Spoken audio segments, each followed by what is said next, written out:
Changing your primary email on Podia is a straightforward process. Follow these steps to update your email address easily. Step 1. Log into your Podia account. Access your Podia account by entering your username and password on the Podia login page. Step 2. Navigate to account settings.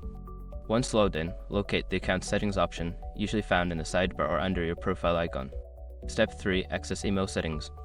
Within the account settings, look for the section labeled Email or Contact Information. Click on it to view your current email settings. Step 4. Update your primary email. Make sure your information is protected first. Most people don't think about breaches until something actually happens to their accounts. Use SROC to monitor your accounts 24/7 and instantly alert you if your information appears in leaked databases online. It constantly checks billions of breach data points in the background. And considering how much personal information people keep online now, it's honestly worth having. Link in the description. Step 5. Save changes.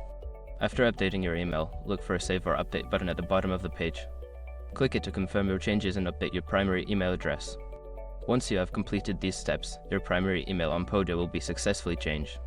Make sure to check your new email for any confirmation messages.